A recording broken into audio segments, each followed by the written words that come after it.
how to 2, 3 or even 5x your business within the next 6 to 8 weeks with the Ferrari sprint. Also, as a side note, if you haven't already booked a call for agentvelocity.io, go ahead, book the call and continue watching the video. The goal of this presentation is to show you a powerful technique that took me from being stuck at $40,000 a month to getting to my first $100,000 a month in 6 weeks and then doing that 3 months in a row. This presentation will be helpful if your business is stuck and you're worried that you won't be able to quote-unquote crack it, or if you feel like you don't have enough time to get all the work done, or simply if you haven't been able to hit the escape velocity yet. Either way, no matter what stage you are at with business, this Ferrari approach will help you level up and finally have that breakthrough you have been looking for. First, have to talk about the problem that most people are having. Most people live a Toyota Corolla lifestyle, and what I mean by this is that they always try to keep their RPMs low, always drive the speed limit, and even if they slam the gas pedal, they're not going much faster.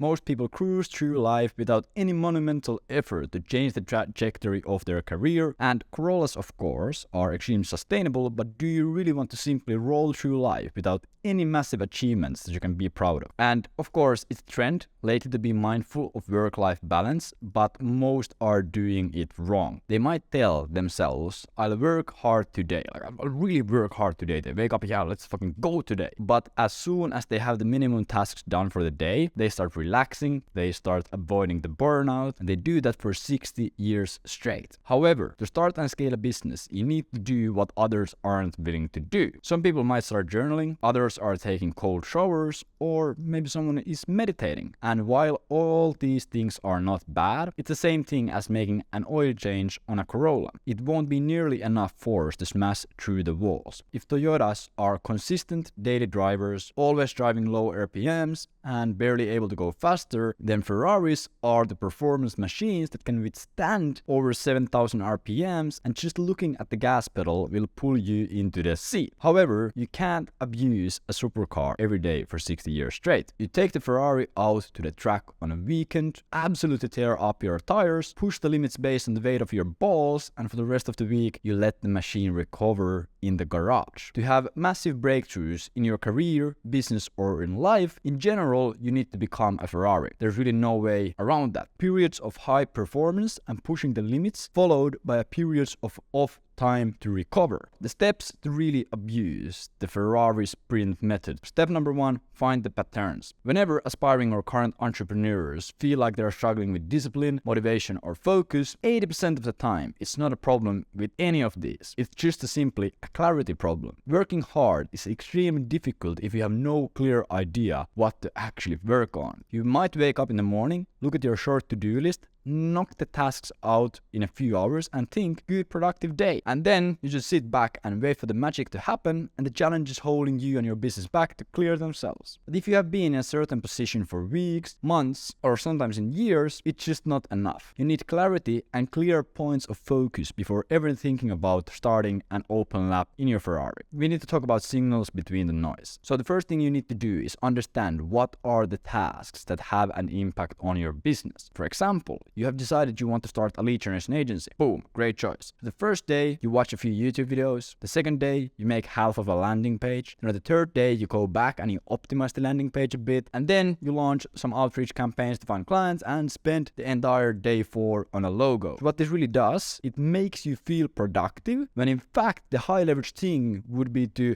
just be testing different offers and niches and just launching new outreach campaigns to get feedback from the market. So you're spending your time on like quote unquote busy work, like fucking creating a logo and optimizing a landing page. Another example, if you have just started your lead gen agency, landed a client or two, and you are getting consistent meetings for your agency, but you're not getting enough results for your clients to collect a case study, it doesn't make sense to start building a no-code automation or just launch one new campaign for your client monthly. The high leverage task would be to put all your energy and focus into client campaigns, because for you to have a breakthrough, it's going to be collecting that banger case study. Like you're getting some clients, you're getting some calls, you have the clients, clients, you're launching them some campaigns. Next big thing there is to get the case study. Why would you spend time on doing anything else? You need to realize what are the things you have done in the past, or maybe others have done, to get to the next level, and focus all of your attention on these high leverage tasks. And almost 90% of the time, the higher leverage tasks will be either first growth, so client acquisition and fulfillment, or stability, which is basically sustainability, making sure things run smoothly, operations at the back end, and recovery. And usually it happens in a cycle like this. We basically have here arrow going upwards is growth and the arrow going right is time. So as time goes on, we are running the lead generation agency and we are growing and growing and growing and growing. And we get some clients, and we just fucking figure everything out, and boom, we hit those 5 clients. Now we need to take a time to first of all recover, because you have been hustling really hard, and just stabilize everything. So we do some stabilization, we work on the ops, we hire a bit, we recover, and maybe here during this time of stability we might lose some growth. We might take a few steps back so we are able to move a few steps forward. So we spend time stabilizing the business, we lose a bit of growth, and then boom, we feel we are ready again, we have solid, we have everything figured out, we have Ferrari sprint.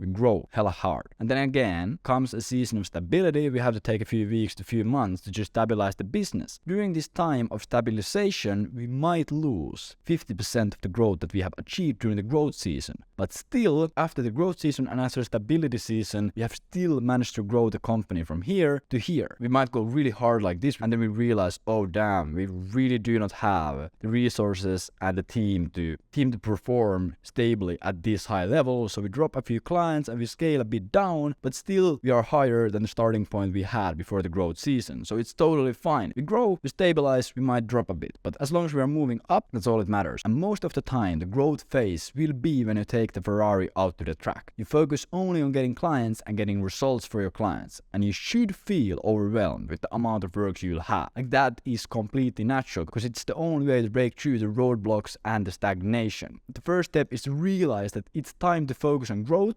focus on the higher leverage tasks that lead to growth, which is, like I said, client acquisition and client success. And it's completely normal to be working long hours, because that way you're getting under a lot of pressure. As you know, diamonds form under pressure. So you're forming into this diamond and you are forced to create really efficient and good functioning processes. So then when you go into the stability phase, it's really easy for you to look at those processes that you have been forced to create, make them into really well functioning systems to support you on your next growth phase. Then step 2, optimize for the Ferrari sprint. After you realize what you must be doing, you must be ready to do 10 times more. If you have been launching one campaign a week for a client and you're not getting results, you need to be ready to launch a new campaign every day, testing different angles. We have guys that we work with who are launching like 5 campaigns a day just to get the traction on the market just faster than everyone else. Maybe your clients are getting results, but you're making around $5,000 a month and you're only hopping on 1 to 2 calls a week. Again, what do you need to do? You need to be ready to increase your outreach volume by 10x and hop on 10 to 20 calls a week. Like, again, it's gonna be a lot of work, but that's just necessary to do. However, one thing to keep in mind, at least something that me and my business partner realized, is that we have noticed that you can only keep the sprint up for a maximum of 6 to 8 weeks before you start crashing. And if you lose momentum halfway through the sprint, it will be really difficult to get back to the wave. So, to make sure that you can operate at high performance for weeks, you need to optimize your life for that period. And here are just a few things that I have found that are necessary. First, delete social media. If it's not making you money, delete it. If you're like scrolling TikTok like this, when you're getting the dopamine through that, and like every single day, like you're just frying your dopamine receptors, then when it's actually time to work, it's way more fun to get the cheap dopamine from TikTok. So just delete it. And like, I'm not gonna use it. If you're not gonna use it, just delete it. Second thing, have a certain routine. The fewer differences between your days, the more likely you are to get into a flow state. It's not enough for you to get into a flow state every single day. You need to get into a flow week. You need to get into a flow month. Your life just needs to be one flow. You wake up, you eat, you go to the gym, boom, you go to work, you go to sleep. And I know, extremely boring and unstimulating, but those are the Ferrari sprints that are gonna bring in a lot of money, and it's gonna fast track your success. You're gonna do something that took you years to do, and you're gonna do it in 6 weeks. So it's worth it to live a boring life for those 6 weeks, but it's gonna pay itself back so hard in the future. Third thing, work out. Even through working out might take 1 to 2 hours of your day. You just need a mental break and physical stimulus. This is just good for your mind, so just work out. Really simple. Use ChatGPT to create you a workout program. 1,000 times easier to go to the gym,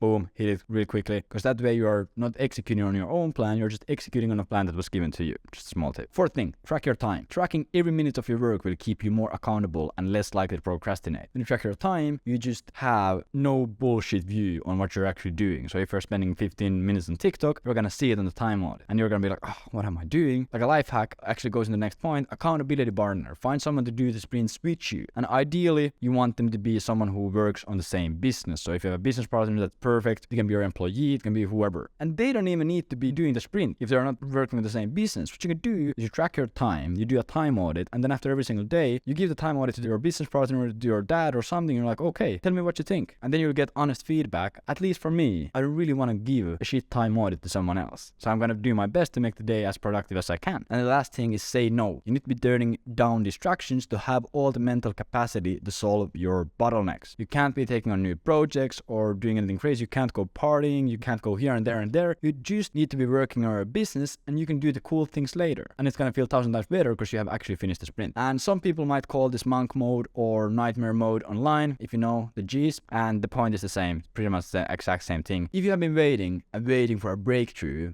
you need to optimize your life for a short period for 100% commitment. Sometimes you also grow too fast and you physically don't have enough hours in a day to keep your business up and running. In these cases, you need to keep doing these sprints and build out systems, hire A-list terminators, and optimize your operations not to crash and burn. At this point, you've hit the ceiling of your growth phase. Like if you go really, really hard, you start noticing, okay, we can't be running this anymore. Like we don't have enough of time. Boom, end of growth phase, go into stabilization, start hiring, start optimizing, start building the systems, start recovering. If you just keep hitting the ceiling, keep doing it anymore because it can be mentally and physically exhausting. So you don't like burn yourself for no gain. You still need to keep working hard before you can roll back into the garage, but if done properly, you can take months, if not years, worth of progress. And we have literally seen it done. We have done it, and we have seen a lot of people do it. So you need to be doing the Ferrari sprints. It will be pretty obvious when your engine will be overheating from turbo ramming your business. You might have a hard time focusing on the easiest tasks, or you might sit behind your computer with no ideas. The one thing that I at least notice on myself, you might even start thinking, yeah, I'm making a lot of money, but does it really matter? And this is where you need to get out of the sprint or the growth phase and move into the stability phase. So if you have picked a goal, let's say to hit $20,000 a month, and you didn't, don't feel bad. There's a high chance that you smashed through the bottlenecks that were actually preventing your growth. And even if you don't hit your goal, you'll be in a better spot than before the sprint. So for example, if you run a lead generation agency, in most cases when you're doing outreach and when you're doing work, you're hopping on calls, the stuff that you do today is gonna give the results in 90 days. That's just how the pipeline moves and everything works. So you might do a really intensive sprint for 6 weeks,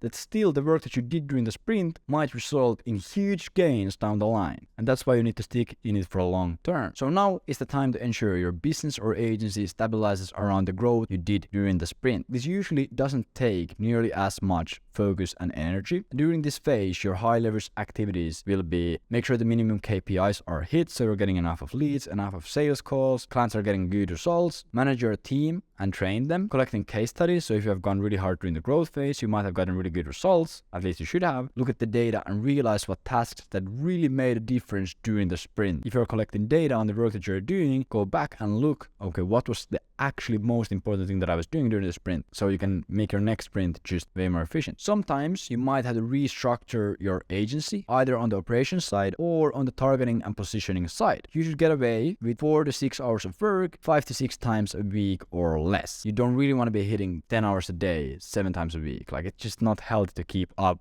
with that for a long time. The more important thing during this phase is to let yourself recover. Do cool shit, travel to a different country for a week or two, treat yourself to a $500 dinner, get a massage, and go party with your friends. Whatever you need to do to feel free and enjoy life, just do it. Business is great and business is important and making money and all the things are great, but also you need to stop for a second and enjoy it. You have made more progress and applied more force than others cruising through life with minimum effort guerrilla style. And you need to be ready and excited to get back to the grind and prepare for the next sprint. Sometimes the greatest ideas and greatest things happen during the recovery phase. For example, just a quick story from my own life. Last 2 weeks of December, we had like a super intense recovery phase. We talked our clients, okay, we are not going to be replying that fast. We're going to be like checking Slack once a day. We won't be taking any meetings. I won't be doing X, Y, and Z. I have scheduled on my content, all that stuff. So I was like, okay, I don't need to really do that much stuff. So during that recovery phase, during those 2 weeks, I was just spending my time running a sales letter and like restructuring our fulfillment and offer and all of that stuff. It wasn't really like, yeah, it's intense work, but it wasn't really feeling intense because that was the only thing that I was doing and I truly enjoyed doing it. So then January, when we went into a growth phase, we already had a really sick sales letter, literally 2x our business. And I had prepared that during the recovery phase. Then when we went into growth, we literally got more work and more results and like just more growth done during that 8-week Ferrari sprint than we had gotten done like during months and months and months previous to that, because we were just so burnt out during that phase. You need to do some cool shit, just do something that you enjoy, really excited to get back, build that hunger up in you. Summary and next steps. As you can see, the steps you need to take to 2, 3 or even 5x your agency in the next 6 to 8 weeks are: first, find the high leverage that matters to growing your revenue and cash flow. Second, optimize your life and remove distractions to be able to do 10x the volume you have been previously doing. And third and last thing, stabilize your business at a new level and recover to be ready to do it all over again, to go for the next Ferrari sprint. You can do it alone, but you'll have difficulty finding high leverage activities if you haven't done it before. Or you can work with us and we'll get you to 10k a month in 90 days with your lead generation agency. And after that, I'll hop on a one-on-one call with you to create a personalized war plan to get you to $30,000 a month as fast as possible. That's what you do. This way, you'll have absolute clarity on what you need to execute, and we'll also keep you accountable every single day to make sure that you're actually going through those Ferrari sprints and just smashing it. If that's something that you want to do, go ahead and book a call from the description from agentvelocity.io. Book a call, see what we do. We're lucky enough to work together through those Ferrari sprints and just win in life. If you like this video, drop a like, hit the bell button, hit subscribe, and most importantly, if you actually enjoyed it or if you didn't, write me a comment about it, because that way I actually know if this is something that you like, so I can just make the videos better for you in the future. I hope you enjoyed, and I'll see you on the next video.